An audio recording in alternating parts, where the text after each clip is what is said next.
আঞ্চলিক আবহাওয়া কেন্দ্র কলকাতার দৈনিক আবহাওয়া আপডেট ভিডিওতে আপনাকে স্বাগত। গত ২৪ ঘন্টায় পশ্চিমবঙ্গের বিভিন্ন স্থানে সর্বোচ্চ তাপমাত্রা এবং জেলা ভিত্তিক গড় বৃষ্টিপাত মানচিত্রে প্রদর্শিত হল।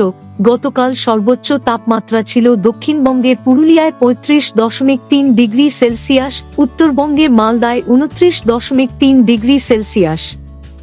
উত্তরবঙ্গের অনেক স্থানে এবং দক্ষিণবঙ্গের অধিকাংশ স্থানে অতি হালকা থেকে মাঝারি বৃষ্টিপাত হয়েছে।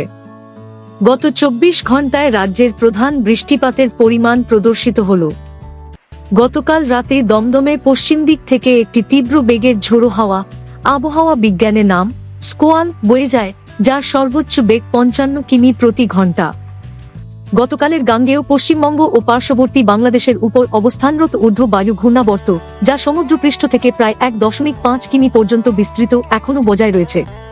এছাড়া দক্ষিণ পূর্ব বাংলাদেশ ও সংলগ্ন এলাকায় ৩.১ থেকে ৫.৮ কিমি উচ্চতার মধ্যে আরেকটি ঊর্ধ্ব বায়ু ঘূর্ণাবর্ত অবস্থান করছে এবং এর সাথে যুক্ত নিম্নচাপ অক্ষরেখাটি ৭.৬ কিমি উচ্চতায় প্রায় ৮৯ ডিগ্রি পূর্ব দ্রাঘিমাংশ বরাবর ২০ ডিগ্রি উত্তর অক্ষাংশের উত্তরে বিস্তৃত রয়েছে।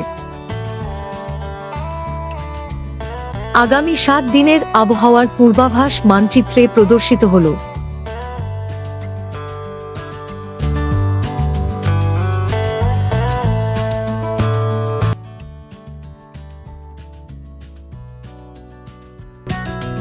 আগামী ৭ দিনের আবহাওয়ার সতর্কতা মানচিত্রে প্রদর্শিত হল। বঙ্গোপসাগর থেকে অনুকূল বায়ুপ্রবাহ ও শক্তিশালী আর্দ্রতার অনুপ্রবেশের কারণে পশ্চিমবঙ্গের বিভিন্ন জেলায় বজ্রঝড় ও সংশ্লিষ্ট আবহাওয়া কার্যকলাপের সম্ভাবনা অত্যন্ত বেশি।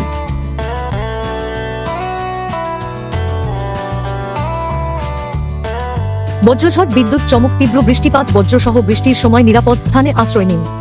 বজ্রঝড়, বিদ্যুৎ চমকের সময় গাছ, বৈদ্যুতিক খুঁটি বা দুর্বল অসুরক্ষিত কাঠামোর নিচে আশ্রয় নেওয়া থেকে বিরত থাকুন এবং জলাশয়ের সংস্পর্শ এড়িয়ে চলুন।